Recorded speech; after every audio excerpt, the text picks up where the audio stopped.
I know these times won't last, even though they've been tough. Just let them know my people been had enough. Tell them we gon' rise up. We gon' rise Tell up. them we gon' rise up. We gon' rise up. I know these times won't last, even though they've been tough. Just let them know my people been had enough. Tell them we gon' rise up. We gon' rise I tell them up. we gon' rise up. We gon' rise up.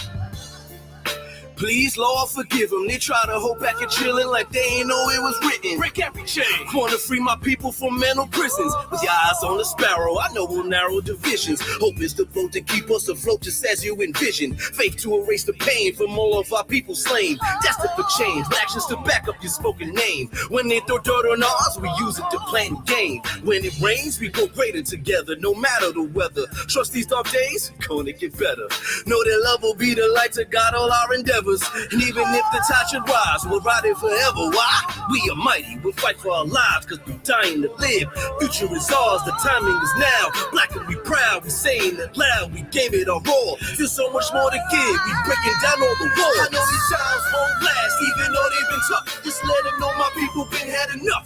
Tell them we gon' rise up. We gon' rise Tell them up. we gon' rise up. We gon' rise up. I know these times won't last, even though they've been tough. Just let them know my people been had enough. Tell them we gon' rise up. We gon' I rise tell them up. we gon' rise up. We gon' rise up. Never backing down for the cause. Try to put our life on pause, cause we move in the image of God. No matter the hate that's spoken, our spirits remain unbroken. The divine man says you can't count us out. We are the answer. From the youth to the elders, ain't what you can tell us. Style and brilliance of mind, heart is bright as sunshine. Warrior spirits alive, so no, we won't be denied. So vibration is high and the frequency so angelic, like Rise up. People, come on. Rise up. Rise up. Rise up. I know these times won't last, even though they've been tough. Just let them know my people been had enough. Tell them we gon' rise up. We gon' rise Tell them up. we gon' rise up. We gon' rise up. I know these times won't last, even though they've been tough. Just let them know my people been had enough. Tell them we gon' rise up. We gon' I rise tell them up. we gon' rise up. We gon' rise up.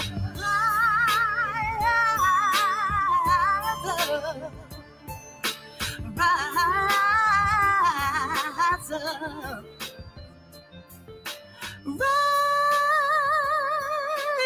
up. Oh, rise up. Yeah. You already know what it is, family. Soundbytes International Radio.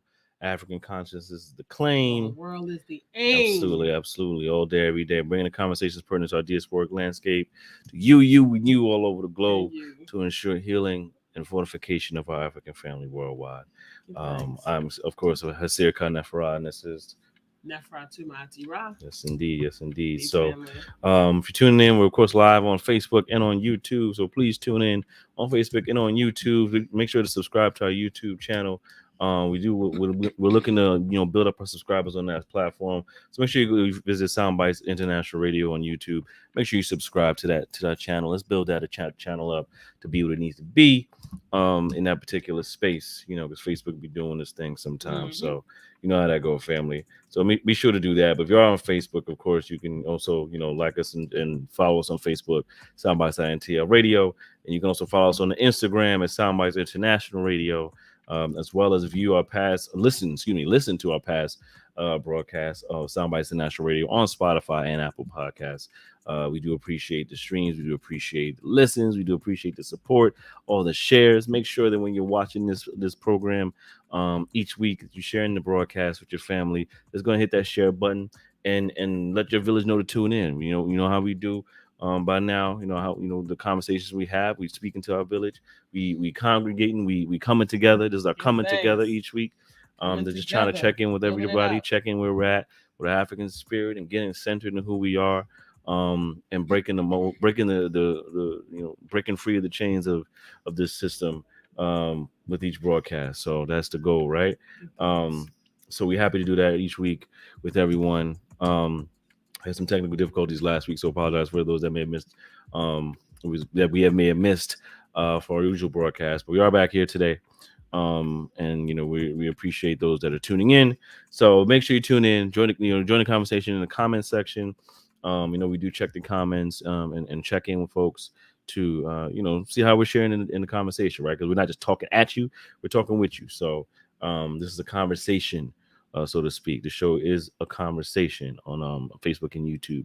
So be sure to check in with us. Also, if you do find value in the Soundbytes platform, what we've been bringing the past 5 years, of committed broadcasting, and committed conversation through and through, no matter where we are. We're here now in our space is independently Black owned, African owned organization, establishment, operation, however you choose to call it.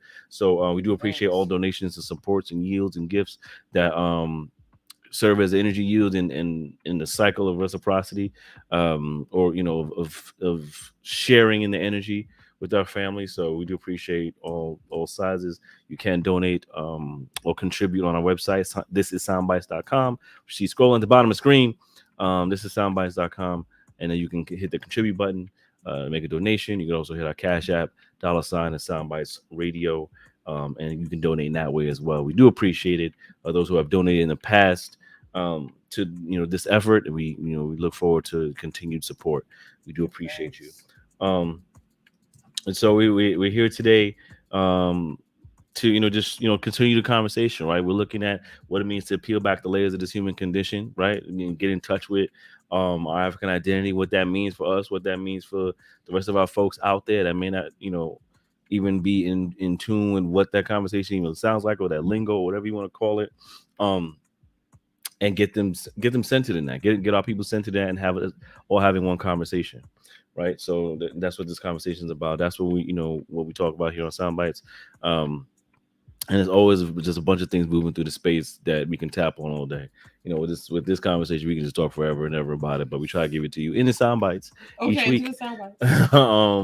Right, so yeah, we want to look at our current landscape, look at our current social landscape, and what's being done to inhibit African understanding, African growth, and centering the identity of the African within ourselves, in our everyday life, right? And being clear, like centering, meaning getting centered with yourself as an African, doesn't mean breaking away, so to speak, from loving others or being with other people, or meaning disrespecting other people or being anti other people, but really it's about being pro self and being pro who you are, pro your village, to want better, to want to uplift, and to want better for yourself, especially in the face of anybody else who may not want that, including other folks that look like us, right?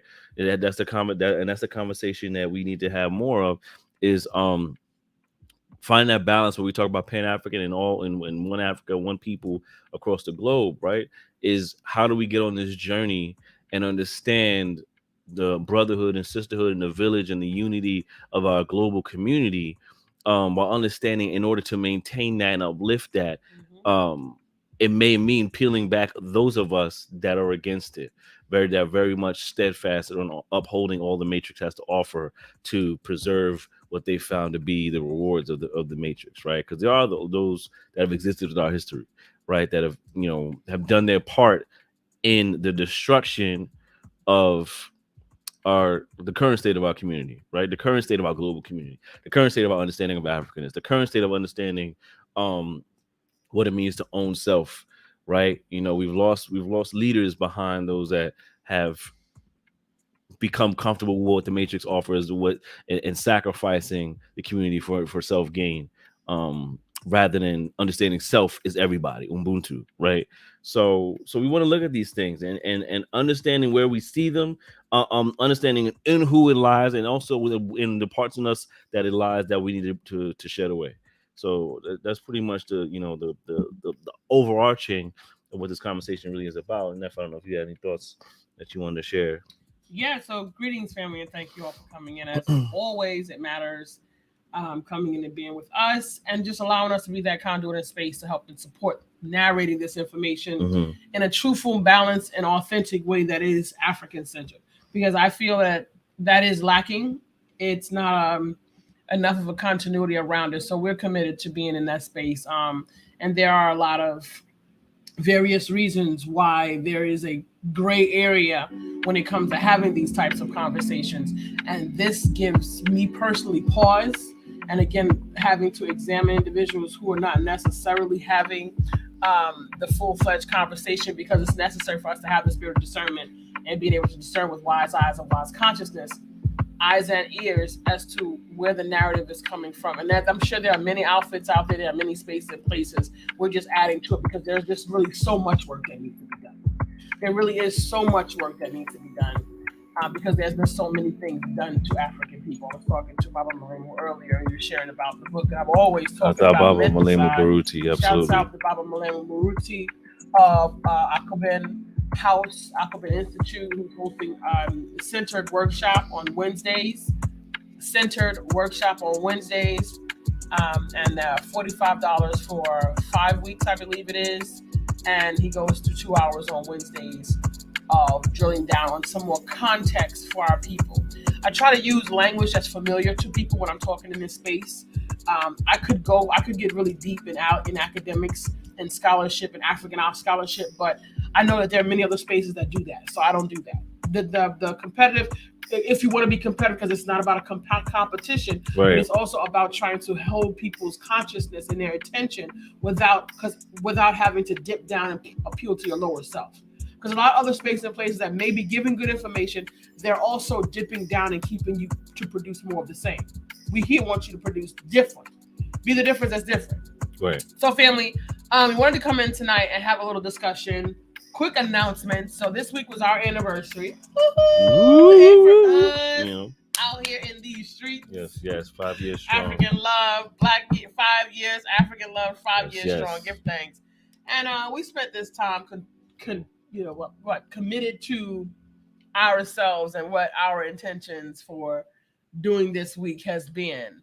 So that's what we were, focusing on this week, and being at the farm and coming in to just be sure that we had the opportunity. Pardon, what happened? Fan. Give thanks. Give thanks, our brother Messiah. No. Don't say fan. Oh, give thanks. Family, listen. So we Gotta be discreet. Again, we were trying to have an announcement about our amazing weekend. Yes. Give thanks. So we just basically gave our attention to our farm. You guys know that we're raising a farm right now for a community program in terms of live foods, healthy foods, Yes. naturally grown, organic. The title, Right? For food grown the way nature intended it to be grown, Right. in its natural environment, healthy and nutrient rich. Yes. So we've been building that out. That is our many together commitments, but that is our newest, most impactful, but a different kind of impactful in terms It's a different kind of like a circle, right? Yeah, for added piece. A global conversation is super impactful.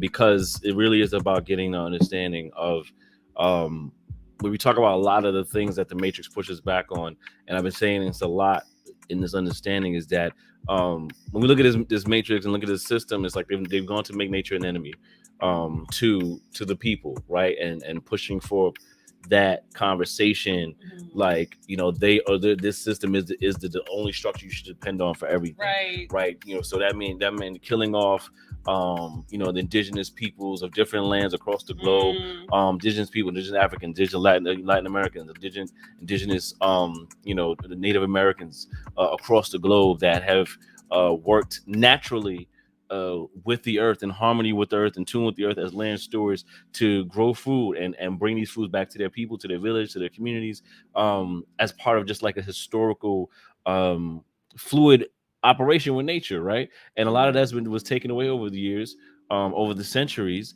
as a power play that's kept us now docile and dependent on the system to provide these foods. And now they're pumping these foods with the chemicals and GMOs and the synthetics and the ways to kind of work on the supply and demand, and this demand that they've actually created by virtue of this system that they've bolstered, which doesn't properly function to support people. It functions as a severe deficit of the growth of people, right? And this idea that there's not enough food. There actually is enough food. There actually is an abundance of food across our landscape.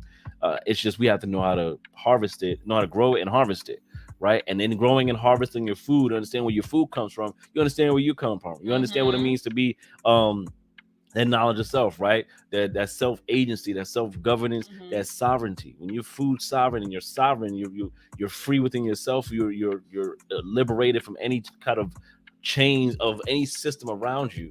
You are it, right? So this understanding of growing food is actually more crucial than we may even, imagine on the general landscape. So for us, it became an important opportunity once, having this farm that we've been cultivating over the past few months came into play, so that we can work this land and further understand this land and bring that understanding, to our people as well, to our communities as well, that may not have that understanding, or may need the space to further cultivate it, right? It's not just about those who may not know, but also nurturing those that do, and building a stronger village of growers and people that understand the power of what food sovereignty means and what justice for food justice means. Because food justice is social justice, which is the protest against what the matrix is pushing on us. So it's been very important to nurture this farm, nurture this growing conversation, right?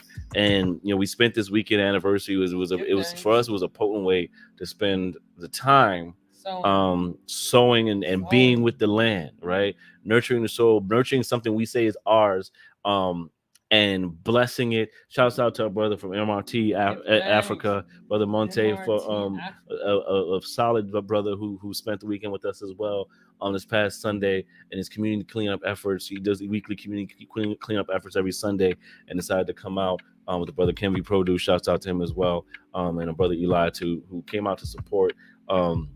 And it's in that same vein of nurturing community, nurturing village, right? And bringing in Cameroonian culture and understanding and what it means to, what that means in Africa, right? What that means at home, in the continental space of nurturing the land and being in harmony with the land and being a land steward. So there was a lot of energy this weekend. We got a lot of beautiful, beautiful things done with this land. We were in a very, very close space to where this food is going to be dropped into the soil. So we're super excited and to really bring fresh, natural produce, meaning no pesticides, meaning no nothing. Sowing our energy as well. Yeah, sowing our love, sowing through our hands, because that's such a powerful thing. As it's a part of our cultural experience as agriculturalists, as healers, as people of the soil.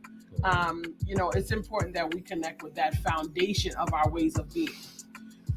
and because we've accepted, which kind of brings us kind of round robin a little bit around to our title for today, or our discussion for today. We'll be talking about discussing strengthening African people's humanity, right? Our humanity, and how we've allowed social cues and the power of suggestion to embed self-hatred triggers within us, along with how we strive to cohabitate with individuals living with a white cultural experience. Right. And there is context in a part of what I'm saying, because, if you've been with us for a long time, you have a broad landscape of information that's available to you to be able to bring together the context. Because thinking in African is not something that we automatically do, because we've never been trained to do that. We've never been trained to think of ourselves, our skin folk, our heritage, our cultural expression first. And not just first, but period. Right? People who are having a white cultural experience don't see privilege. They don't see white privilege. They don't see white skin opportunity and circumstance that makes them better off than other people. And if they do mildly assess that as, oh, well, those people are sleeping on the street and I have a huge house with me and 2 children, and we got 3 acres of land, we don't grow anything. That's a very clear distinction, right? But things happened that created these circumstances. Unfair, unmeritocratic things created this environment where some people get none and other people get a whole lot. Right. And whiteness as a cultural experience is like air to breathe to people having a white cultural experience. And for African people, not thinking and breathing in African doesn't mean think less. You should actually think abundantly, because African people have been demoted in our current state of being. We've actually been demoted from our greatest being. The way we've been in our greatest being as African people in this condition that we are currently in is severely demoted. It's like being the president, CEO of the universe, and now suddenly you're the porter. Right? Like African people in America, even Jay-Z is a porter. According to the way Jay-Z is a porter next to Mansa Musa. I'm just saying. Right. To put it in context for you, to contrast it for you. And that's not to diss the brother, but I want to make a contrast. Understanding the assessment, yeah. Right, that's relative to what we have, what's available to us, but we don't think in African. And we don't process in African. And part of being agriculturalists and the many different types of talents and skills that we have and manifest as people that come to us naturally have actually been oppressed, suppressed, repressed. Some of it by our own doing. So, coming back to the land and putting our hands in the land as a heritage experience. And it also was a big deal to be able to provide the food from your hands to your village. Right. From your hands to your village. First of all, there's an energy with people who take it. When we say teachers have representation, when I have had students, and I've had adult students, I have had children, youth students, but the majority of my teaching experience was with adults. Adults show up differently when they're interacting with a professor like myself, instructor, who believes they're capable. Yeah. Right. And it also informs how I impart information. Having an African center dictates how I impart information onto someone that I know is capable, right? I know you are capable. Okay, fine. This thing is in your way. This is an obstruction for you. But guess what? People can learn this different types of ways. Which way do you best learn? How do you best take in information? Okay, you don't know, fine. Let's go through a few questions and let's find out how you learn. Okay, great. This is how you learn. So you're a little bit of, visual, you're a little bit of audible, you're a little bit of musical, you're a little bit of tactile, like you're a little bit of all of these things. So let's devise a study plan for your way of learning. See, that's what I'm going to do as an African-centered instructor, a professor who knows you are capable. And I also understand in the back of my mind that there are obstructions in your area. Right. So let me help you beat a path so that you can now learn how to learn. And you can also have a study plan, and you can also devise a strategy to set yourself out away from those distractions, because you're an adult learner with children, family, and a full-time job. Right? So that's what happens in an environment where you're with someone who is African-centered in their consciousness, actions, ways of being, and consistent processing. See, there are skin folk who are not fully immersed in their African-centered consciousness. They're in a gray area. And we're also taught, because whiteness, the higher you go, the whiter you get, whiteness is creating the environment. And white people don't see their privilege. So you're trained not to see that there's differences between you and them. They tell you, all you got to do is work hard and you can get whatever you want. Right. That's what they tell you. And you keep telling your children that, setting them up to lose. You're setting them up to fail. You're setting them up for depression, all kind of stuff, when the system lets them down, because there's a bottleneck for all of that opportunity, right? There's a bottleneck because you're also aggregating all of that, whatever you want to do, as in what is going to be supported by the matrix, what is going to be allowable by the matrix. So all of these things are full cycle, and this is why we come into Soundbytes, to be able to have these fortifying discussions, so that you understand there's no guilt. No one can guilt you into being for yourself and for your community. And I realize that white-centered consciousness tries to do that to African people. First of all, it doesn't like African people wanting to do things just with African people. The moment you say that somebody else is not supposed to be here, they all of a sudden, all kinds of triggers and stuff bells and start coming on, and they try to intimidate you into feeling like you've done something wrong for wanting to heal only with African people. Something, this event, and I've had events that were supposed to be for African people, and somebody in the room brought a white person to the group. I'm like, how did you do this? How? And then guess what? It was a facilitator. And it's not to say no white people. It's to say that African people in America and in the diaspora live different lives from people who are having a white cultural experience based on design. Right? And there are some intricacies in it that people who are having a white cultural experience will not get, cannot get. It's almost nearly impossible for them to comprehend the depth of it, because it will then, that bit of information is an attack on their being, on their personal self-concept. It is a direct attack. And some, I've met some who are able to compartmentalize that information. Some, very few, are deliberately able to compartmentalize that information and put themselves in your shoes temporarily. They can't stand there too long. But they are able to stand there for a hot minute for someone like me to articulate and inform them of the circumstance. Right. Okay. So there is an intention around being committed to yourself and your health and well-being, because other groups of people do it. And this is why white people don't want to acknowledge their privilege, because white folks, redlining meant that you were deliberately cutting black people out of the space. You were saying, no, you can't come here, get out. Yeah. You can't buy a house here. No, no, that was deliberate. Now it just looks a little different, and it looks different in the way of like, we call the black tax. Like, black folks show up, no matter the grade of their degree or their job or experience, they show up and they'll get the higher price and the rigmarole around getting that particular property, right? Or there'll be massive amounts of paperwork or the subcontractors or what have you doing all X, Y, and Z just to get that particular property. You want to buy that property and things like that. They'll throw all these wrenches in your process of owning, right? Of owning land or owning property or owning your real estate or whatever the case may be. So redlining is, they may have eradicated it as far as a deliberate practice, but like everything else, like the 13th Amendment, it's still just another form of slavery, right? They just manipulated it. They've changed the laws.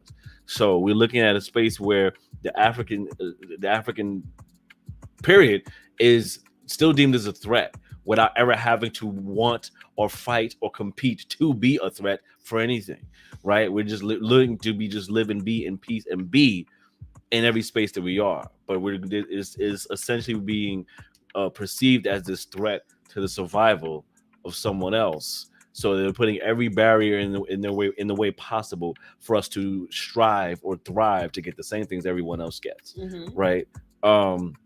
Which should lead us to believe the power that we have and the immense mattering that we should have and own for ourselves. Never mind owning property, but what do we own in ourselves that can have us feel the most powerful when we wake up and step out and walk every single day, right? That ownership first, we should be able to take hold of, right? Because right now there's a lot of us, whether or not we choose to believe it, that don't even have that particular ownership. No. Even that is being owned by somebody else. That concept of who you are as an African person, really, or African American or black person out in this world, is owned by somebody else. You're renting an identity of who you're supposed to be, that's defined by someone else who has no clue who you are. So, and wants to shape your possibilities, right, through their consciousness and lens. Yeah, exactly. And that is what, we want to make sure that you are fortified in that area to be able to stand in a spin. I don't mean, it's not about a box. It's actually an air, an energy about the way you function in the space, where it's not really about physical. It's about your own personal mental dexterity. And that's what we're talking about here in terms of being able to defeat temptations and being able to keep your focus so that you're not distracted. Because I tried to explain to you guys last year, it's like Pavlov, right? Pavlov is a scientific experiment where, they ring the bell, a light goes on, the dog barks, they salivates, they want to give the dog food, but then now the light goes on, or they ring the bell, the dog salivates, and there's no food. Right. But the moment they create a condition of behavior. The moment that the stimuli is there and there's a marker that has that stimuli, so that as soon as that stimuli shows up, the response is immediate, even when there's actually nothing to gain. So this is how self-hatred arrived in African people with all the many triggers that are in the society. This is why white African people or the first. Oh, we stink, so we got to go buy up all of this cologne. We're dirty, so we got to go buy up all of these smell good soaps. We don't look good, we're not pretty, so we got to do all of these things to make ourselves pretty. In some of these ways that we do that are not even African-centered type reflections, we just do crazy things under the guise of these triggers that cause this, that stimuli, trigger, stimuli, what is the action that follows? So this is how they continually do this to us. And we say this to our people, and I keep saying to myself, why won't we change our behavior? What is it about us? And I said, you know what it is? It's habit.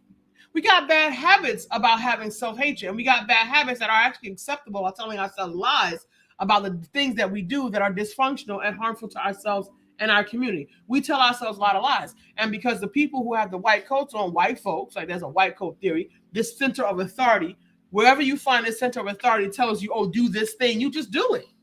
Why? I said, most people just wait to be told. Yeah. No question involved. I said, most people just wait to be told, they just wait to be told what to do. They don't even process. They don't even think. And then people want to sit there and they're offended because I'm going to challenge you because I am an African. And it is in my best interest that you be at your highest possibility. It is in my best interest that you be a strong, fortified, upright, standing, and animated African. That's in my best interest. Right. I benefit from your greatness. I don't want to take nothing from that. I don't want to hinder your progress. I don't want to diminish you. No light dimming. There is direct impact on your greatness that affects my power. The bigger you get, the bigger I get. Mm-hmm. The bigger you get, the safer I feel in community of people who get it. If you're not one of us, you're one of them. So as long as you're not one of us, I gotta watch you. Yeah. Because you liable to do something reckless. Mm-hmm. And you be out here doing reckless stuff on a regular basis. I be talking about these things. People misinterpret me all the time, trying to figure out why am I saying, oh, why is this cryptic? Why is it cryptic? I speak very clear up front in your face. Here it is. There's no need for ambiguity. None. I don't like ambiguity. I want it to be straight up, upfront, authentic, clear, and transparent, period. Because if it's not, something is not right about it. And every time it ain't, something is always not right about it. And it's proven itself. So I just go with what works. Statistically, doing it up front works better for me. So I want you to be standing upright and fully animated African, strong with your own back and your own mind, because I know you're clear. Mm-hmm. I know you're clear. I know you can be trusted. I know you can hold the line. I know that. But if not, we got to keep this work going. Baba Malamu said, listen, it is till it is till it ain't. It is until it ain't. And let us hope that we can get to a point where we no longer is a need for this. But as long as there is a need, it is what it is. And we're going to continue to fortify our African center and make sure that you are clear that, you're in these environments, they're already going to say you're whining, black folks are always trying we're supposed to be lazy. Like, since we've been working for free, right? They're giving us trinkets and pennies for the work that we do and contribute. You know what I mean? Everybody else come to the country and they can swing from the vines and the rafters from all this good stuff that actually people work for free, creating or little or nothing in pennies, and then down their nose to you about, lazy, right? But the reality of it is there's no meritocracy in it. And African people great deal of them are unhappy with the condition. And still masking it with trying to tap dance in these spaces and places with folks. Right. So we got to connect to the triggers that cause our self-hatred. There are triggers. Those reactions are your emotional experiences, and it's natural. You actually should have them. How are you facing, like for you, for instance, you're out and about and you're walking through the world as an African man living this life. Like, what is that expression? How do you feel about that? Like, how is your social interactions with people in your space around living your truth? I mean, for me, I feel like it's a challenge to just try to do something else, right? I've grown up thankfully in a mindset around understanding who I was under blackness, right? Mm-hmm. Understanding what that meant for me, understanding that there was a history there. If I had pockets of what that looked like growing up, but as someone who's generally been an inquisitive person or creative person, I've always looked for ways to dig deeper and find the root of this story. Because also for me, an understanding now in today's mindset of the massive familiarity and familial nature and relationship nature of us as African people, I want to understand with every relationship that I create who I am and how this person or these people relate to me. And these people could be my family. These people could be, my brothers, my homies that I'm hanging out with or whatever. These people could be some folks at a house party that I'm just chatting in the corner and vibing with or whatever, or just trying to figure it out. A lot for me, a lot of it was very self-kept because it was always about awareness, right? Like I've gotten a lot in my 20s of like, oh, you're so quiet. I thought you were like a mean person or whatever until I actually talked to you. Yeah, because if there's a reservation there because I want to be sure I'm in a safe space with the people that I'm in. Right. That I'm with, because there's only so much you can divulge. When you talk to me, I'm an open book. I share things, but I don't care because if you got me comfortable, that's what it is. That means when we're family, I'm feel like I'm in a comfortable space. But most of the time, it's on a high alert. And then the further growth has been understanding, just more and more the threat against not only blackness but black men. And then also how that threatens the village and the rest of the village, being our women, our youth, and how all that all ties in together, and that social responsibility, all that has grown to matter to me, right? Because family has mattered to me. I was the only child, so like my parental space was important. Mother was important. The family I did have was important. Friends I did have were important to me. So if I called you friend, it was crucial, right? It wasn't just a fly by night. I've grown to understand, what certain terms meant to me, right? That's what a lot of my growth just as a man, as a person has been. I'm going to understand what these certain terms mean, what friend means to me, what family means to me, and how I don't take it lightly to call folks that. Right. So, but a lot of us aren't from what I've experienced over time, aren't in the same space of understanding what that means. To where friend is more of an associate or more of acquaintance or more somebody that could be fly by night or whatever it is, or somebody that I can get something from and then run off with. Right. That's a lot of what I've personally experienced. As the understanding from other folks of what those terms mean to me. But I've grown to take them very to heart. Right. So friendship, family, community, village, all that is crucial to me. So I call you in and I'm calling you forward. I'm looking to call your best self out, because when I'm great and you're great, then we're great, and the village is great, and none of us are free until all of us are free. So, and I've taken that to heart as well. So it's important. It's always been important to me to be the best version of myself and a good human being, a good human, and then good African to those around me. No matter who that is, right? If I show up in a dashiki at work, that's what it is. You know what I mean? If I show if I show up a certain way with my hair out or whatever the case may be, that's what it is. All these symbolic pieces that become things that a lot of us in the Black community choose to hide, or the code switching, right? Your voice, your tonality, are you sitting upright? You want to posture and things like that, but you know what I mean. But there's a certain air to the energy of who you are as an African that comes out, right? And that's not to say it's hood or anything like that, because that's a cultural situation that was built in circumstance, but through necessity and survival within the system, right? But I'm talking about just who you are and owning yourself.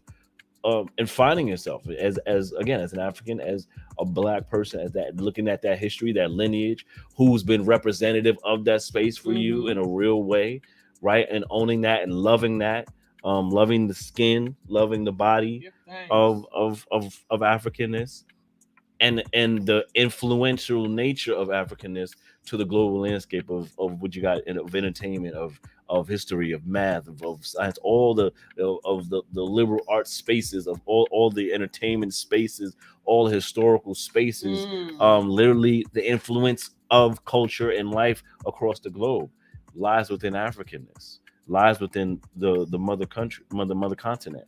So being in tune with that means being in tune with the beacon source of who we are. So I take that into consideration a lot, to bring it back. Like I say, I've taken that into consideration highly in my daily existence, right? And what I found, what we found in being with certain folks, it's something that a lot of folks have grown to just, it sounds good, but the work to get into it is a challenge, and that challenge is not something that many of us are really up for. I'm sharing with our brother, that looking at the community at current, we're not ready for what people say is a revolution, right? We're nowhere near ready. We're nowhere near equipped for a revolutionary stance on liberation. We're not ready for liberation. We are not ready for liberation. We're ready for the buzzwords. We're ready for the trends. We're ready for blackness is this cool thing. But we're not ready for Africanness as a spiritual state, as an identity, as a state of being, as a mindset. We're not and fighting for that sovereignty. Right? It's a mindset. It's a mindset thing. Shut up, but funny Marco. It's a mindset thing, right? So, but it really is. It really is entirely a mindset. And we're not ready. We're not owning it. We're not owning it. We've touched the surface again of the trendy buzzwords, and that feels good enough. We've touched the surface of protesting where we're angry about cop killings, and then that's it. And then we go home, right? We go into, like I said, I was having a conversation around this, getting heated up because it was really about, we look at, like, for instance, look at the protests for the younger generation, right, from millennial age and down, what have you. The idea of protest, what that means, to go out, hit the streets. You may rabble rouse, you may chant, you may yell, you may sing, you may shout, you may raise signs, raise fists, you may congregate at a particular location or a landmark and say what you need to say, and that's all well and good, and that's wonderful. But the crucial part of the revolutionary act and the act towards liberation and the actual protests and with your existence as a sign of resistance to the system is to go do the work afterwards, right? It's not going home around 5:30, 7:30, and then we're gonna go get pizza and then go watch the game or go play video games, and no, that's that, and it's just another day, right? One of the interesting analysis I saw was after I think it was Nipsey Hussle's death, somebody's death, and it was a protest around it. It was in Brooklyn, and everyone's gathering, and one of the people that was organizing was like, let's make a commitment to meet at this space every week, or every Thursday, or at least one Thursday a month at this time. And it was kind of like, okay, Yeah, because we've been conditioned, like I said, it's bad habits. Right. We've been conditioned through our social behavior to turn things off. Church is on Sunday. We're going to put God into the bucket for Sunday. So on Saturday, we're going to go drop it like it's hot. We got to go work for our coins Monday through Friday. And between there, we don't have nothing to do. So what they filled our time with, okay, so you can have book club on Tuesday.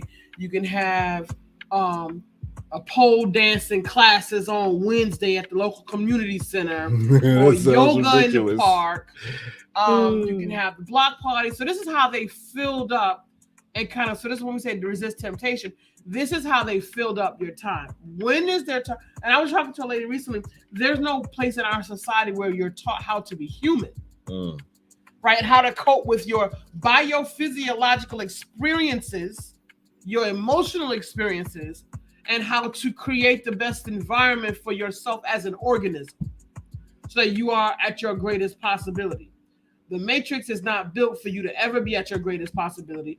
Everything about our living experience is literally built for you to segue yourself into an opportunity to be a consumer for something.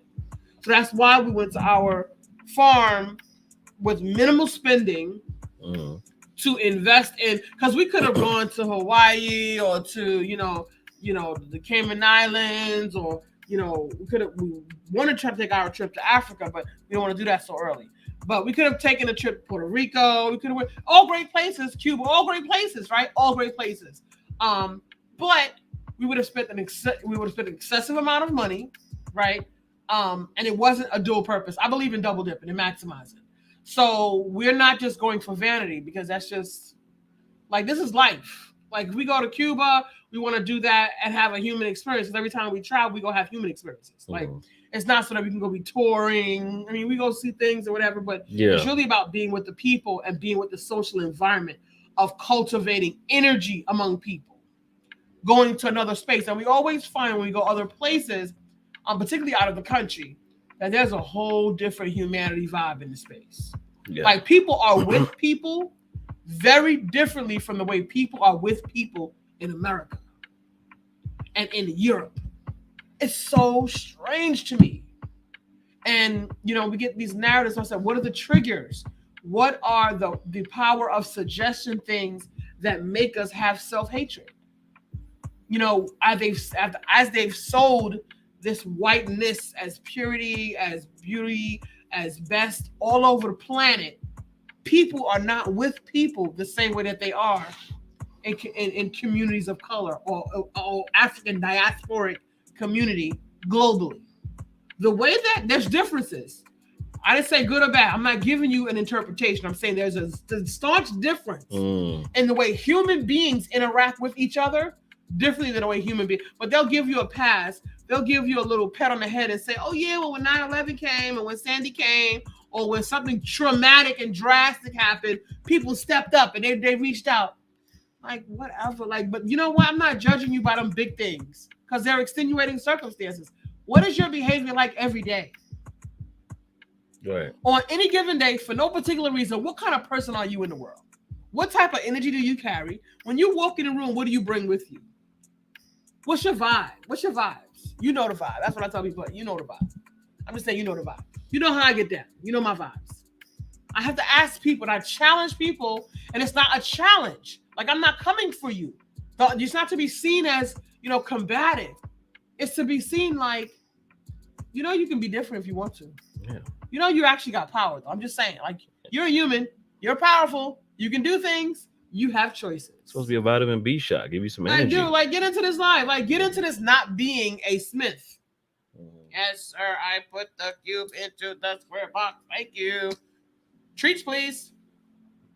And that's what we do. Those are our habits. These are the habits that make us behave the way that we do. We got bad habits. And habits are something, they're hard to break. Mm-hmm. So most of us just tell ourselves lies so we can keep our bad habits because we don't believe ourselves capable of making different choices. Right, exactly. We don't believe ourselves capable. You know what? Even if we're capable, we don't want to invest in doing it because commitment is something for real out here in this world that's missing. Yeah. What? Oh, we can commit to 4 years of college and wait and say, can I have my treat? Thank you. We can do that. That's the system based on numbers, metrics. But the hard work is doing your human work. Yeah. Then they give you a little tag that you can hang on yourself, a little button, and then say nobody can pick at you because you got a button on. And it's only hard because other humans make it hard. Susie, she's got a button. Yeah. Her button means she's got 10,000 dysfunctions that she can make different choices about and change her life.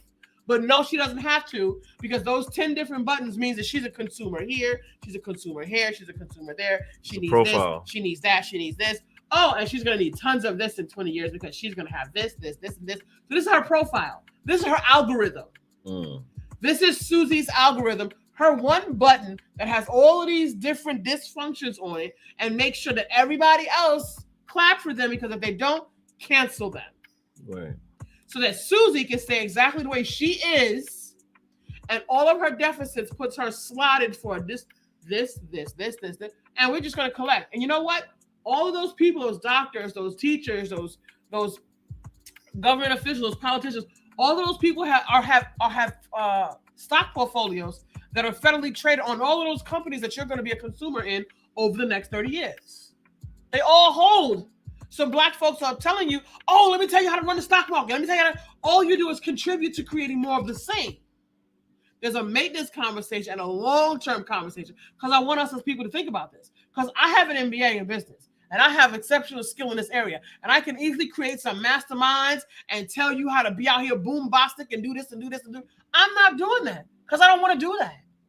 There's enough of that out here. And guess what? What they're selling you, they know your bad habits are going to keep you from getting the biggest bang for the buck. So they're actually selling you a limit going in. Going in, they're selling you a limit.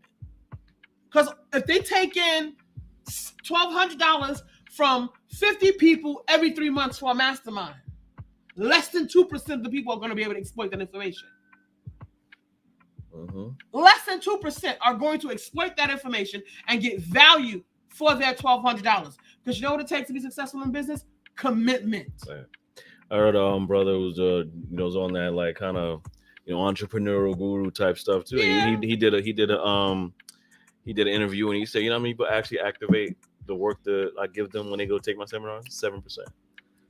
But the overall statistic is less. 7%. Yeah. They will tell you the overall only 2% of people succeed in business. Right. And you'll hear, different people. I'm just gonna say some names. I'm not sure they said it, but I've heard it said because, like I said, I've been in business school. You can hear Steve Jobs. You can hear all of these different types of gurus. Even Gary Vee will tell you very few people are going to activate this information. He'll say it straight up before the event is over. If y'all don't know if you know Gary Vaynerchuk. Mind you, Gary Vaynerchuk has a different psychographical profile than African people. Right. So you still have to take what he says from a grain of salt, but there's very much value in the information he gives you if you know how to envision and see the synthesize information. It for you your have to synthesize his information. Your conversation, because people who have the white cultural experience do that all the time. They try to give you this pill like it's a one-size-fits-all because they don't want to acknowledge the fact that there are differences in the world and that there are differences about their circumstances that prohibit other people from having the same circumstances that they have. But that's a whole other conversation. Right. Just sometimes you just take what you can. If it applies, take it, leave the rest. Exactly. That's it. Chew up the fat, spit out the bone. Right. That's it. And that requires wisdom, ability to synthesize, and your discernment. So as I stated, Gary Vaynerchuk will tell you in a hot minute, only 2% of people are going to activate this information. So I'm not going to be the person that's going to go out here robbing people for $1,200, knowing I would really appreciate having 50 customers to pay me $1,200. Mm-hmm. And I do business coaching. www.keys2soar.com. I provide business coaching. I have several types of products. I can help you over 90 days build your business and write your grants and write your executive summary, help you create your marketing plan, right? I can do incremental coaching and help you do certain things, a la carte type style. I do provide this service, but it's not my foundation service that I provide, right? Because I do understand maintenance and I do understand a long-term perspective conversation. I always tell Africans, I have set the conversation out where you don't have to do anything different.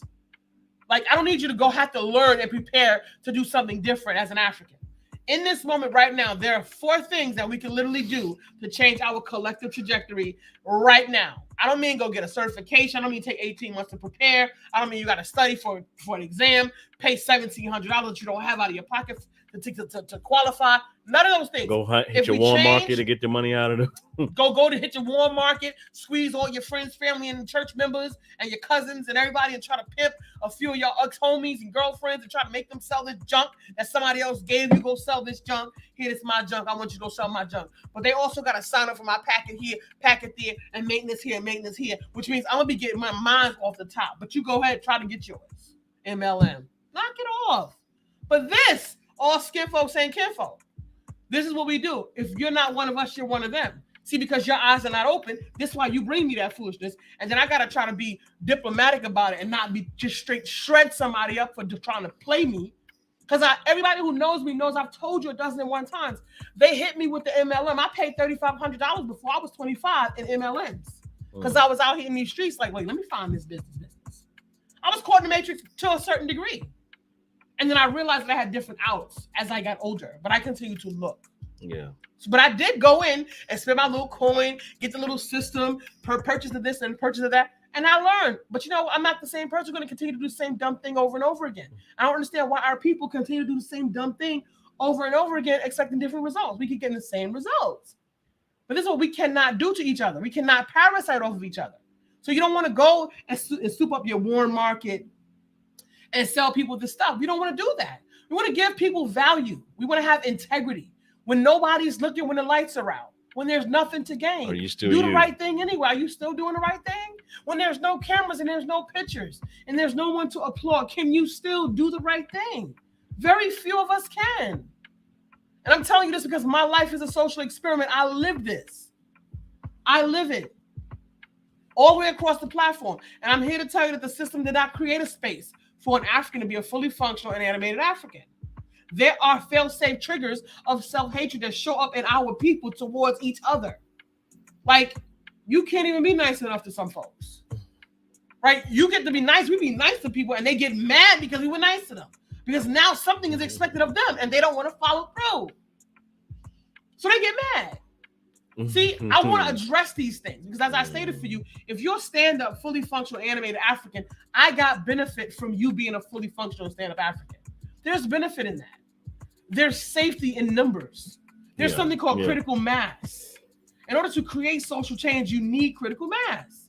So I give you these formulas, and I give you these little tidbits of information, and drop these sound bites and soundbite seeds into you, so that they can take shape, so that you can take your power to empower yourself to be different. Right, because that's the win-win.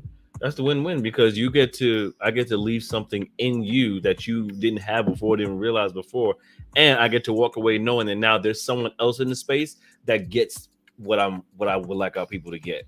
Right, so that means that's a new soldier, that's a new family member, warrior. That's a new warrior. Right, that's and that benefits me in the sense of, okay, there's more security here, there's more safety here, there's more home here. Right, so we all get to win. We all get to win, but we've been in this social condition that has us fighting against the idea of us winning, right? The idea of a unity mindset, because if it means unity, that means that someone's going to attack us or whatever the case may be, and that very well may be the case, because they understand the power of unity, right? But we cannot budge, right? We shouldn't budge, right? We should actually mount up and be more in tune with unifying with our people and organizing together with our people in our village more and more each day, and saying that we are enough in who we are individually as well as collectively, especially collectively. So when we understand that, that's a win, and we get to have that. We get to own those wins, little or big, right? And we were caught in the fight of it, that we shouldn't be good enough. We shouldn't be too big or too strong or too out there or too creative, because then that might undermine something, that might mess up the bag. Forget the bag, right? Because the bag is always as a means to an end. What if you already had that end? And like creating the space in the village is a creating opportunity for that end. It's that bag, but it just looks different, right? It's that barter system. It's that village mindset. If I have, you have, and that's all that matters. Versus, well, how much is this, right? How much is this conversation is working in tune with the system as it stands as a capitalistic structure. It's a means, it's to end at the moment, but that's not the end all be all, right? It's a means to an end till the check clears next week or whatever the case may be, or to put some food on the table that's been structured and put in place by the system, by the supermarket, by this grocery store that has the GMO fake foods, or that has the healthy food section in a grocery store that should just have healthy food, period. Right? Like these spaces that nurture dysfunction that we've been told are good, right? Whether it's dysfunction in the food, whether it's dysfunction in entertainment, whether it's dysfunction in the way we understand our legal system, or what legality means, what justice means, right? For the equity, what does that mean, right? There's dysfunction even in how we're taught these things, right? Across the landscape of social understanding. So we have to be clear when to peel back these things. But we've also been conditioned to just be so tired and fed up with that. We don't even want to question it. Just give it to us. If I'm not going to die, that's cool. But that's the crazy thing, because you still could die. They still could put that on your head if they wanted to, because now you've given up power. Now you've given up power of your own self-agency as an African, and ownership of yourself and your culture and your people. You've adopted radical individualism. You've adopted, I don't know that person, because we see if black folks on TV, they might be acting out. Oh, that's a representative of us. Oh, we giving a bad name, but I'm not like them. We owning that. I'm not like that other black person over there. I'm not like these niggas, these Negroes, or whatever the case may be. So we've developed that. We successfully developed that mindset of anti-blackness that has us so far apart at nowhere near a liberation conversation, and nowhere near an ownership of self conversation. So while we may put on masks and be happy, look happy outside, or smile and nod in the face of our boss or our co-workers, our non-black friends at the party, being the go-to black friend that knows the hip-hop culture, or that knows the black things, or that is inviting people to cookouts that don't deserve it, and all this foolishness, we become that. And then meanwhile, you're crumbling inside. You have $100,000, $200,000 a year. You got a nice car, but how rich is your soul? How wealthy is your spirit? How wealthy is your love for yourself? There's nothing that can replace that. There is no salve for the African soul. It's like you work that out yourself. It's like you're a diamond. Doesn't matter. You're a diamond crusted empty barrel, right? Like knock it off. you have this barrel is super pretty, but there's nothing in it. That was deep. That was deep. There's nothing in this barrel, but it looks nice on the outside. It looks like it's worth something. So cool. I'll give it credence, but I don't want to put anything in it, so I'm gonna keep walking. And that's what you end up being. It's hollowed out barrel. But see, that's what do you put into part yourself? Of the plan, though. That's a part of the plan. Mm-hmm. That's a part of the plan, and it's unfortunate that friends don't let friends do dumb shit. Stop letting your people do dumb shit. If you got it, share it, because it's no reason why I'm having these conversations with people in a way that they've heard or I heard it. You heard it before, but it didn't cause you or compel you to do anything about it. How you heard it before? No, you didn't hear this before. Mm-hmm. You didn't hear that you are responsible for saving African people. It is your duty. I am my brother's keeper. That is your sister. You are your sister's keeper. That is your responsibility. You heard this before? Who said so? Because I can't tell by your actions. 85 to 93% of all communication is nonverbal.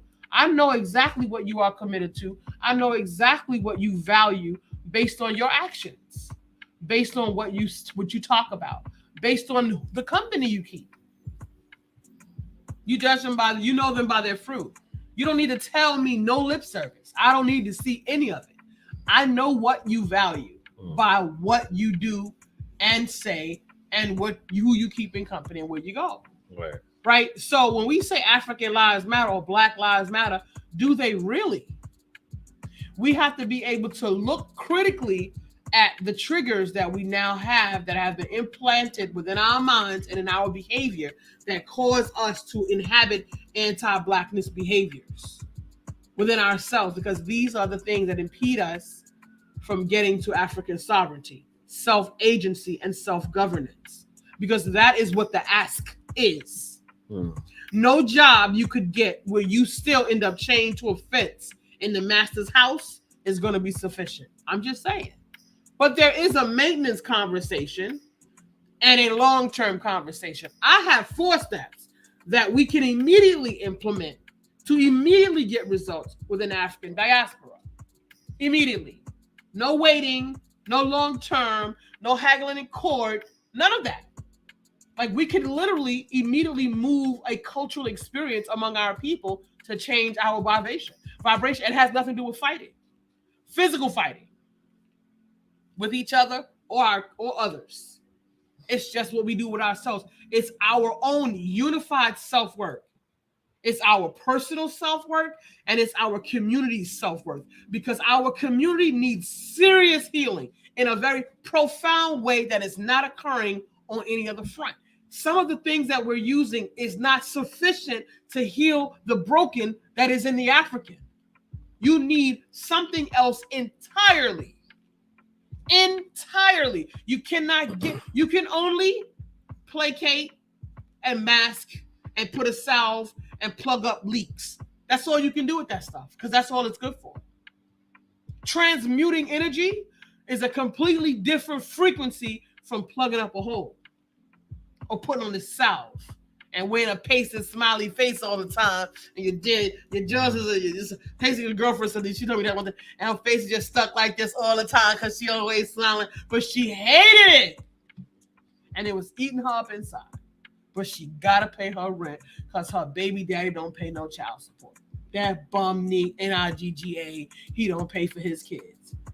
So now she's mad with the African man who has succumbed to his circumstances, and it's not entirely his fault.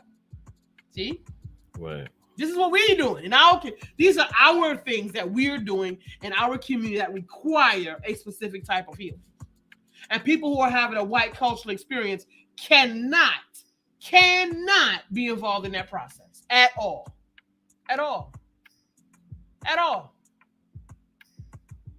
Because they are walking through the planet, breathing air that's different from yours.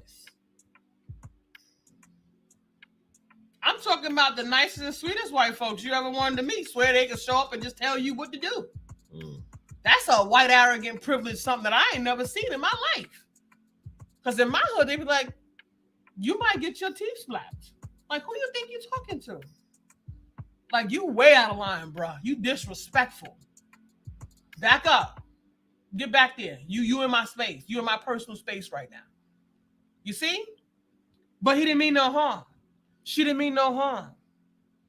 It was out of pure ignorance. And it was likely out of pure ignorance. Still no excuse. Right. Still no excuse. Because if I got to live every day on high alert in this skin, in a condition I didn't create, ignorance is not going to get you off the hook. Sorry. Because I had to wake up and figure it out too. You got to wake up and figure it out too. The only difference between you and me is if I don't figure it out, it's a matter of life and death. Mm. And you get to act like it don't exist and turn your back on it whenever you feel like it. See, this is what you have to deal with as an African as you walk through this world and try to create a fully functional animated African. So this is why you have to be fortified in a certain type of way so that you get to your healing. Because these are all the pitfalls that are going to keep you from getting to your healing. And not being able to stand comfortably, clenching your asshole in the face of these folks when these white folks, when they mount up, because they always do, and want to bring you to a table and have a carpeted conversation with you and talk about how you combat it and what's your problem. Because that's what they do. Oh, they don't do that to me no more because they know me better than that. But they used to do that to me. Okay, you set them up. I set them straight. Like, I'm just saying. But I also don't put myself in those situations where I have to see, because once you have an air, now we toe to toe. So you can't even come at me sideways. And it's not consciously available to our social landscape. Africans walking around fully functional and animated. It's not conscious.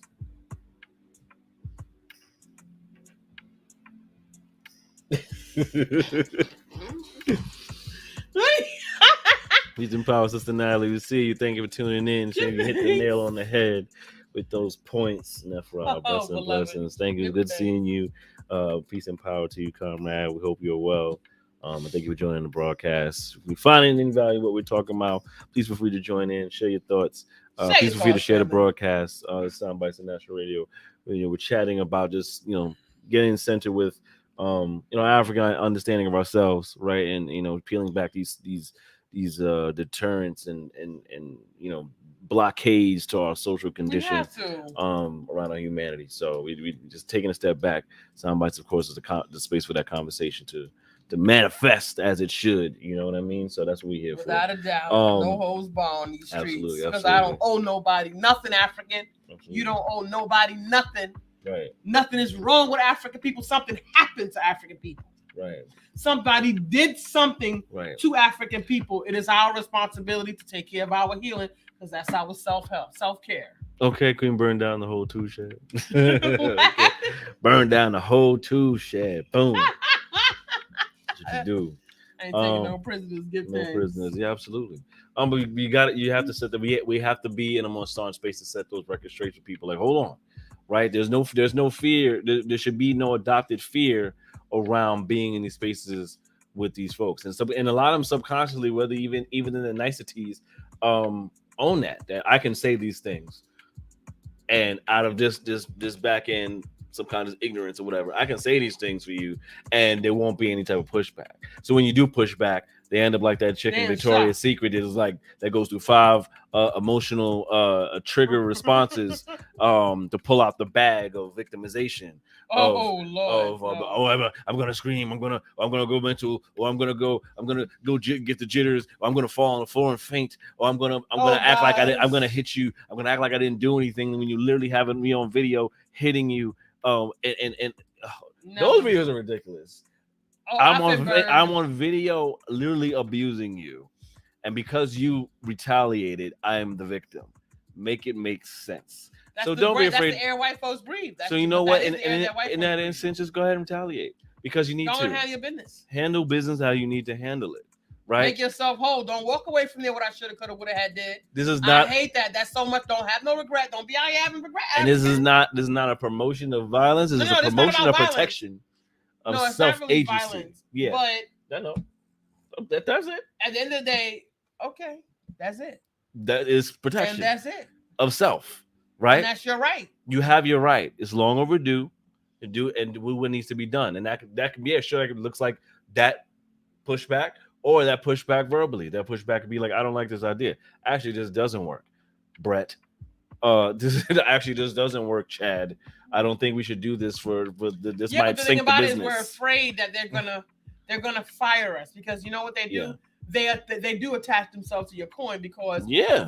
they have poor sportsmanship. Right. They don't want to acknowledge their privilege that they have and that they've been exploiting. It's and they're going to something say get that down. because you don't acknowledge their superiority in your space, they're offended by that. And now to be malicious and vindictive, they're going to impart themselves into your quality of life by taking away your coins and spanking you the way they did the Bill Cosby. They've killed African people because African people refused to be slaves. They said there was a psychological dysfunction. White scientists came up with a term called drapedemonia for Africans who didn't want to be slaves. Like they create a whole psychosis around their narrative and interaction with this information and your experience and being with it this made a information. sickness. How dare This you is not why be a this slave? is different. You're not supposed to want to be in someone else's service against your will unless you choose to. I mean, at this point right now, African people aren't even choosing to. They're under some sort of hypnosis, some sort of trance. And it's psychological behavioral conditioning, real time. The power of propaganda. Yeah, you are. You're not really making decisions. Right. You are actually being manipulated. Right. Get up every day, wash your butt, brush your teeth, take pictures, say cheese, and put it on Instagram. You really didn't make no decisions. Right. That whole schematic, like I said, here you go. You got your button with all your dysfunctions, whatever they are, even the ones that nobody can see your button, but it's in the back pocket. Got a little note, a diagnosis, and it's going to make you a consumer here, there. You're going to be consuming all of these different things from the Matrix. All these folks are going to get paid dividends every quarter, and you'll then become a patient in 30 years for whatever other reason. And you know what? You're raising children, so now we can put them on the list for thus, and thus, because you are thus and thus. Your children are going to end up being thus and thus. And then your children are going to be on this list, that list, this list. So that's your entire systematic program algorithm. So when you think you got business, right? So this is for me. I'm a Libra. I see it as my natural nature state of being. So I'm going to find balance in it all. So my mind says, if you have the information and you can get ahead of the curve, why wouldn't you play to your strengths? Right? Okay. Don't you need an edge? You realize you're in the third lane of an 8-leg race. I don't know. Do you realize that? Because you got people like Lil Wayne telling me he ain't oppressed. He ain't never experienced racism. I'm just saying. Now we have those groups of Africans, whatever. Miss me with them, they can probably take a long walk off a short pier and they won't be missed. But the rest of you folks that claim y'all trying to live out here in this world and like manage your lives, I'm just saying, if you had the edge, why wouldn't you take it to leverage yourself? That baffles me. That is baffling to me in a perverted kind of way, although because I actually know the scientific reason why you don't, but my mind says, I did. I started exactly where you are. Matter of fact, I might have been deeper in the ditch than you were. Right.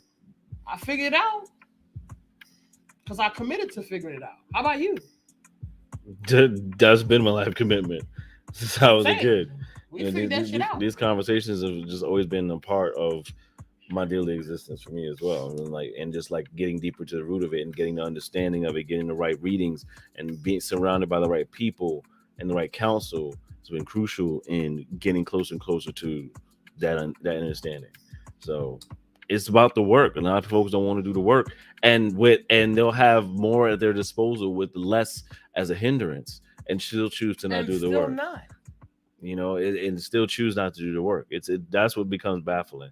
When you're presented with the tools on a platter, or presented with the space to find the research and do what's needed, right? And it's like, no, I'd rather not, because then that's work. And then also that means that might challenge the reality that I have up to now of the way I've been living, which has been okay. And now I have to face the reality that maybe my friends may not be the ones that are for me, or maybe this area, this place that I live may not possibly be the home for me. And now I have to dissect every single conversation that I have with folks that ain't black or what have you, that may feel a certain type of way or not understand exactly where I'm coming from, because I don't understand where I'm coming from. Exactly. But right? This is why we set the space. Yeah. To help the folks. Yeah. lend the additional support, Yeah. We have to. and bring in the narrative, because We get to. these folks have you know the Black Panthers, the Black Panther Party for self-defense was something good for us as Africans. Yeah.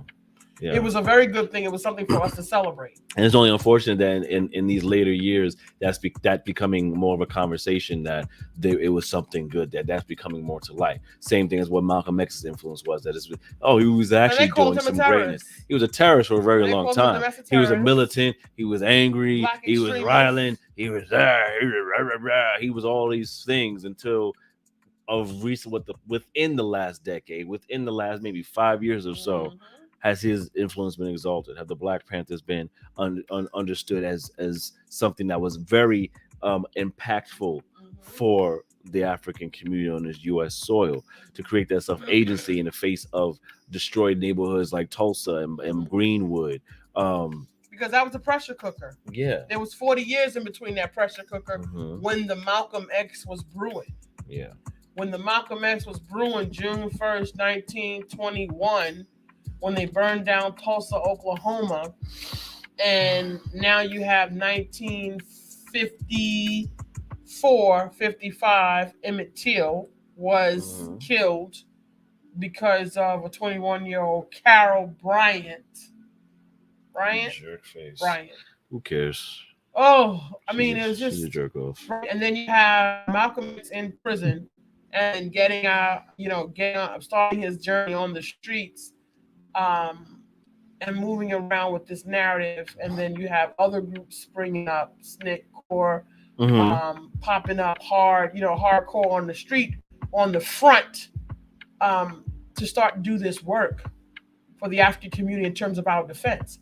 But you have 40 years of struggle, hard struggle. And then you also had the Vietnam War, right? You had these, it's like dangling a stake in front of the African and saying, here, you got to do a little bit of this, jump through holes. Because if you look with the critical eye of science, you will see exactly when the scientific experiment begun and when they started to beguile and cajole and maneuver and move us towards this and move us towards that and slightly move us over there a little bit to the left and hold on, bring them back 2 steps and move them a little bit to the right. You see as it happened through the historical narrative. So critical race theory only wants to tell the story as it occurred. Right. It wants to tell the story of people who sat at boardrooms across collaboration of people who decided to do this to another people. And then there has to be an analysis as to they got to deal with their own work and we need to deal with our work. And there needs to be some compensation made or not, but you know what? Get out my way. Right. If you're not going to help, then you're not going to hinder either. Right. And African people, I am in a position in this moment that we need to fortify to not allow anyone else to be a hindrance to our progress, right? And if you don't allow people in your space, they cannot throw the kibosh or a wrench into your situation. And we consistently give people who are having a white cultural experience, because they are white, we give them unmerited privilege in our spaces and they do not deserve it. They cannot be an authority in the white condition and white experience, an African condition and the African experience, because they don't have the faculties to do so. But because they're white, and somehow being white is a trigger for you, you somehow can no longer think for your own greatest good because they're at the table. So now how do you deal with that temptation? All things under submission of the mind. What is your mind going to do to deal with the fact that you know that you have this weak spot? It needs to be addressed. What are you going to do about it? How will you address it? So African, you know what? This conversation is constant. It's constant. It's constant until it ain't. Like we said with the Baba earlier today. Right. It is what it is until it ain't. Right. And that's a choice. I mean, I wish it wasn't, because it's not for me. Right. Right. It's not for Nasir. Right. Right. But it still is in a space.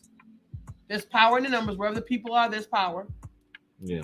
We need critical mass. We need to make the social change. We need Chairman Fred. Mass. Absolutely. So we're going to continue it, family. Absolutely, family. So Of course, the Soundbytes International Radio. So we appreciate y'all for coming in. Pick it up. No, what's that? No, I was just saying. Oh yeah, it's Soundbytes International Radio. So we keep with these conversations. No, it's good. It's good. Sister Rod Lotus coming through. Yeah, peace and power, Sister Rod Lotus. We get ready to wrap. Yeah, we're gonna be able to wrap, sister. We appreciate you, but definitely join the replay and feel free to leave any of your thoughts and comments. We appreciate that all the time. And appreciate your energy and love. Blessings for coming in. And we're here to have these conversations ongoing, right? We maybe build on a particular topic, but it really is coming down to this constant conversation, because it's elongated and needs to be repetitiously embedded in our lexicon, and in the way we connect with one another, the way we convene with one another, and the way we step into power with one another is by speaking truth to power and speaking to each other, and communicating with each other in a loving and powerful way, speaking life into one another, right? Mm-hmm. And that's what we do here at Soundbytes. We look to speak life into our people, those that are on the chat, and just those that we be hearing. Maybe you're passing by, maybe you didn't open up the video, but you see it playing, and you're like, all right, that's really cool, I like that, but I ain't gonna say nothing. But you're there too. But it's for you, and it's for all our people. It's for us. It's for our it's for our edification. Right. We here, so that's what it's about. So please remember, again, at the bottom, if you find a value in what Soundbytes brings on these broadcasts and the conversations and the topics, please visit this is soundbytes.com, where you can freely make any size donation or gift in support of Soundbytes running as an independently owned, Black owned, African owned entity, bringing these conversations each week in support of our village. So if you do find value, we do appreciate all energy exchanges. You can go to thisissoundbytes.com and share a contribution to the contribution button, or you can go to our Cash App at $Soundbytes Radio. Contribute as well. Remember, you can subscribe on YouTube at Soundbytes International Radio. You can also follow and like us on Facebook at Soundbytes INTO Radio. And also, of course, on Instagram at Soundbytes International Radio, where we are on this Instagram space as well. And you can listen to our past broadcasts at Soundbytes International Radio on Apple Podcasts and other things we did in the past that popped up. So when you have Spotify and Apple Podcasts, please leave your reviews. Please leave your 5 stars, leave your reviews. All of those things help in that particular space, especially on Apple Podcasts. So we do appreciate that, and we do appreciate everyone that's been listening and tuning in each week in each episode. So one love to you, family. So this is Soundbytes International Radio, African Consciousness, the claim. Absolutely. So we thank y'all for joining us tonight. Our prayers are with Haiti. Yes, our prayers are definitely with Haiti. Our energy is with Haiti, because we know prayers are just not enough. We know hope is not enough. But we can only do as much as we can with what we have available in our hand. As our brothers and sisters are doing the same, but our energy is there in the best way possible, and our love is there, and our hearts are there, as well as our people on the continent as well. So peace and power to all of you, our family out there, the globe over, to Haiti. We love you. And to you listening, to you watching, we love you and appreciate you.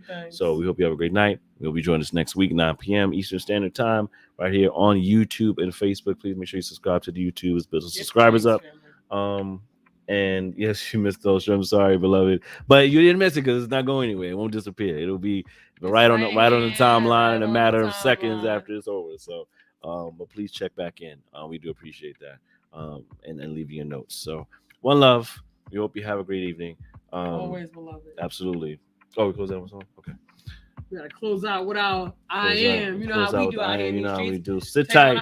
Legally, leave on a high note. Sister Ra, you can bounce around.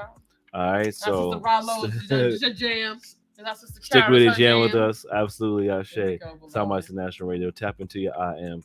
And we want you to vibe with us. So let's get hang with us for a couple of minutes, man. Yes, absolutely, Ashe.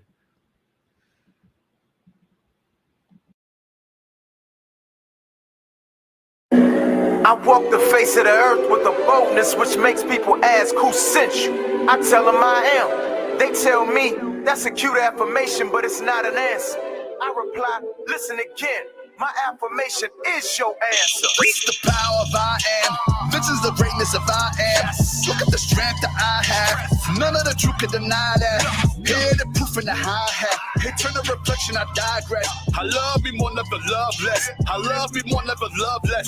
Turn million dollar dreams, yeah, how I manifest it. Look deep inside, yeah, you be the blessing. Million dollar dreams, yeah, how I manifest it. Anything I want, yeah, turn up. This is the power of I am. This is the greatness of I am. Look at the strength that I have. None of the truth can deny the power of I am. Handsome chocolate mofo, yo.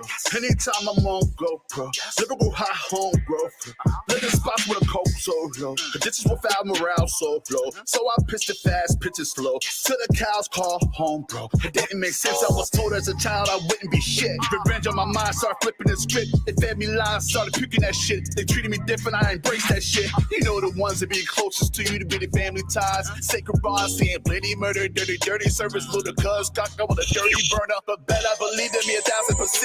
Better I achieve what I was sitting here to get. And I couldn't resist. Kill these niggas with their toxicness without a popping piss so monotonous.